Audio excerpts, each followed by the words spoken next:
जय श्री कृष्ण। केम छो मित्रों? बधाई मजामां? तो मारी चेनल शिल्पा की गुजराती रसोई में बधाईनु स्वागत छे। अने हूँ आज बनावुं छुं भरेला केळा। चालो हूँ तमने तेमां शुं शुं जोईशे ए बधी सामग्री बतावुं छुं। चालो मित्रों, हूँ तमने जे केळा भरेलामां जे सामग्री जोईए ते बतावी दऊं। जेमां चटणी, पछी मीठुं, चणानो लोट, हळदर, आ લીલું લસણ છે। અત્યારે તો શિયાળાની સિઝન છે એટલે લસણ તમને જેવું જોઈએ એવું મળે। જીરું છે, પછી આમાં અમે ગાંઠિયાનો મસાલો નાખું છું એટલે ગાંઠિયા છે, પછી ધાણા ભાજી છે।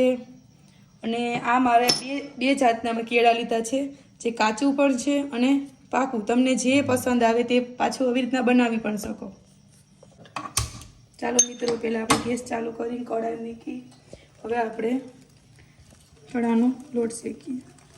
जो कोई ने ओछो भाव अने मित्रों जो मारे छे ने 5 केड़ा करवाना छे એટલે મેં 1 कप चणानो लोट लीधो। તમે જે પ્રકારે કરતા હો પછી એવી રીતના લોટ ઉમેરતો રહેવાનો। 6-7 હોય તો 1/2 કપ, 1.5 કપ એવી રીતના તમે જેમ અનુકૂળ લાગે એવી રીતના ચણાનો લોટ ઉમેરીશ। આપણે શેકવાનું જ્યાં સુધી બ્રાઉન ના થાય ત્યાં સુધી। અને હું કેળા આવી રીતના ભરું છું। જે બહેનો હોય અલગ અલગ રીતે કહેતા હોય એ પણ મને કોમેન્ટમાં જરૂર કહેજો અને મને एकदम सपोर्ट आपजो, शेर करजो। मारी चेनल जी पहली बार जोता हो सब्सक्राइब करजो। मित्रों, लोट सेकाई गयो छे अने ब्राउन थई गयो छे। 5 થી 6 मिनिट सुधी नॉर्मल गैस माथे आपणे આવી રીતના શેકીને લોટ તૈયાર થઈ ગયો। હવે આપણે આમાં મસાલા ઉમેરશું।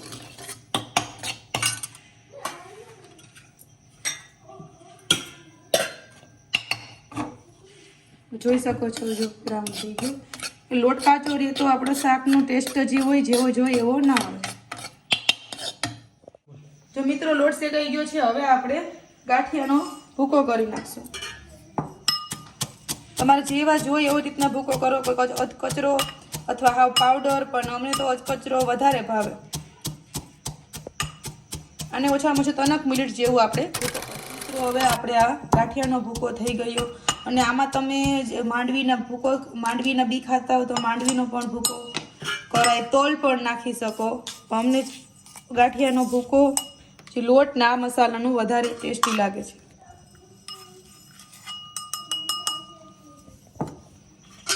હવે આપણે બધાય મસાલા ઉમેરશું। આપણે 2 ચમચી ચટણી અને સ્વાદ અનુસાર નિમક, જેને જેવું ભાવતું એવી રીતના નાખી શકે છે। 1 ચમચી હળદર પાવડર અને આપણે 1 ચમચી જીરું પણ આપણે ઘરનું જ ખાંડીને પાવડર બનાવીએ એટલે એકદમ સ્વાદ સરસ આવશે।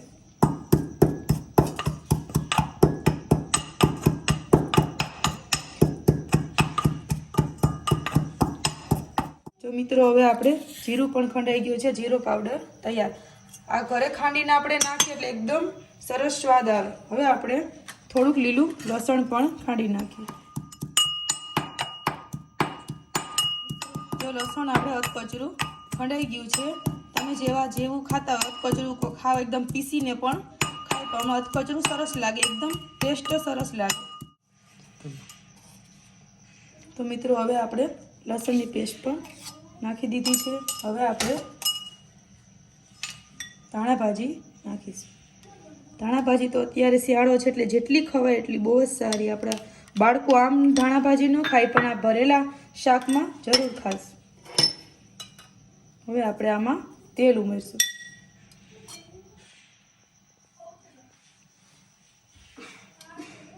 ત્રણ થી 4 ચમચી આપણે જેવો મસાલો કેળામાં ભરી શકીએ એટલું તેલ ઉમેરવાનું। હવે આપણે બધું મિક્સ કરશું। આમાં લીંબુ પણ નાખાય પણ અમને લીંબુ ઓછું ભાવે છે એટલે।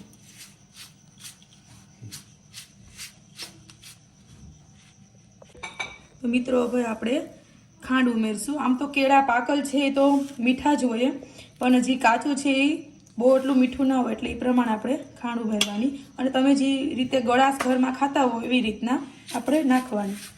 તો ચાલો હવે આપણો મસાલો રેડી થઈ ગયો છે। હવે આપણે ગરમ પાણી મૂકી દઈએ કેળા। જો મિત્રો 2.5 ગ્લાસ પાણી મૂક્યા છે ગરમ। હવે આપણે એમાં ચાળણી રાખી અને આમાં કેળા વરાળમાં બાફશું।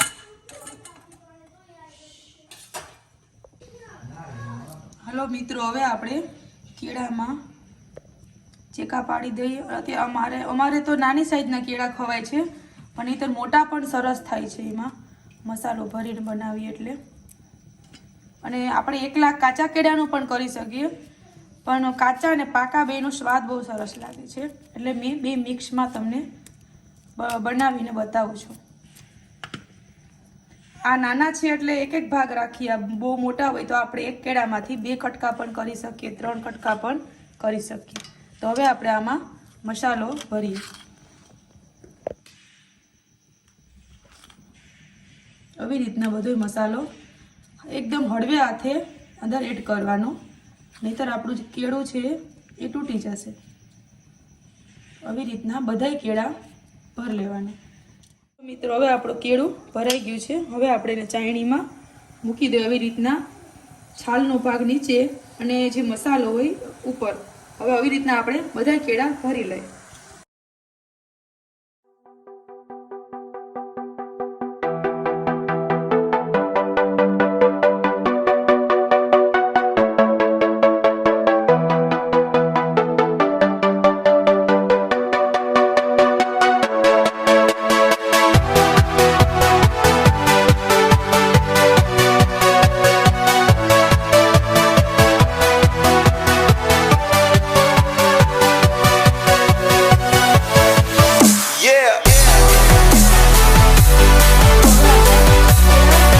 વરાળમાં બફાઈ ગયા છે. જો તમે જોઈ શકો છો, જે આપણે ભર્યા હતા એનાથી કેટલા બધા ઉપસી ગયા છે, અને કાચું કેળું પણ બફાઈ ગયું છે. હવે આપણે આ બધા પ્લેટમાં કાઢી નાખીએ. હાલો મિત્રો, જો મારે 6 થી 7 મિનિટ આને વરાળમાં બાફતા થઈ છે.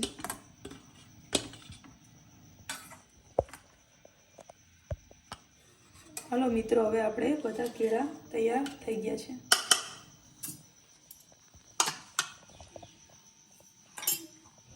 ચાલો મિત્રો, હવે આપણે એક મોટો ચમચો તેલ ઉમેરશું, જે આપણે હવે કેળાને વઘાર કરવા માટે.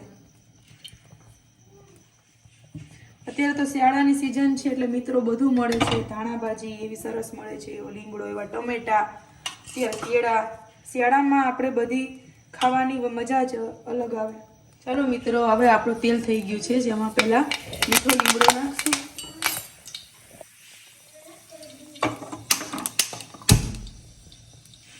હવે આપણે આમાં 1 ચમચી જીરું ઉમેરશું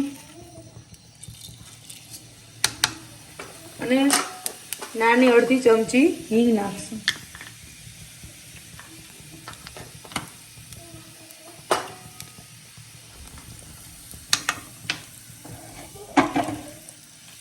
તો સરસ મજાનું તેલમાં બધો મસાલો પડી ગયો છે. હવે આપણે આમાં કેળા ઉમેરી દઈશું.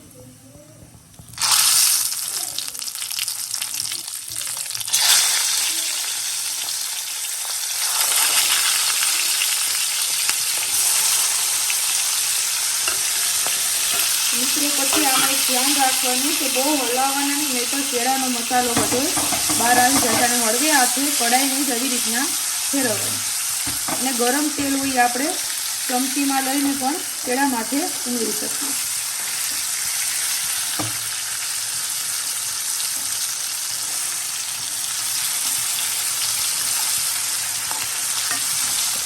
હાલો મિત્રો, હવે આપણે આમાં થોડુંક પાણીનો છટકો કરશું, એટલે એકદમ કેળાની જે છાલ છે એકદમ કડક થઈ જશે. અને ધીમા તાપે ખાલી 3 થી 4 સેકન્ડ જ હવે રાખવાના છે. તમે જોઈ શકો કેળા કેટલા ઉપસી ગયા છે. ચાલો હવે આપણે આમાં થોડો મસાલો પણ ઉમેરી દઈએ, એટલે એકદમ ચટાકેદાર લાગે.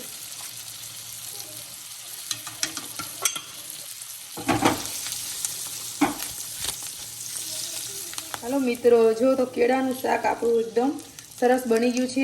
કેના મોઢામાં પાણી આવી ગયું છે પણ કોમેન્ટમાં લખજો. અમને તો બધાને કેળાનું શાક ફેવરેટ છે. મારા 2 બાબાને એકદમ શાક આ ફેવરેટ છે. મિત્રો, હવે આપણા કેળા બની ગયા છે. આને મસાલો નાખીને 2 મિનિટ રહેવા દીધા છે. હવે આપણા બધા કેળા બનીને તૈયાર છે.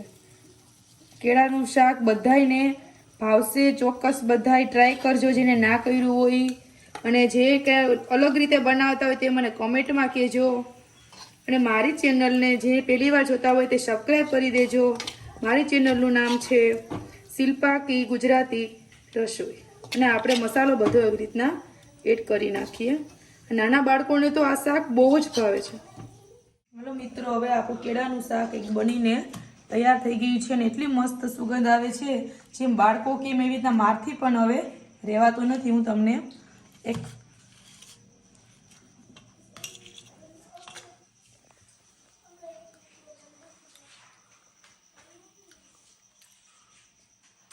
તો દર્શક મિત્રો, કેળાનું શાક તમે પણ આવી જ રીતે બનાવજો, અને તમે કોઈ નવી રીતે બનાવતા હોય તો મને રેસીપી કોમેન્ટમાં બતાવજો, અને મારી ઇન્સ્ટાગ્રામ આઈડી જે છે એમાં પણ ફોલોઅર્સ કરજો, અને બધાય મારી ચેનલને ખૂબ ખૂબ સપોર્ટ કરજો, શેર કરજો, અને ખાસ કરી જે પહેલી વાર જોતા હોય સબસ્ક્રાઈબ કરજો.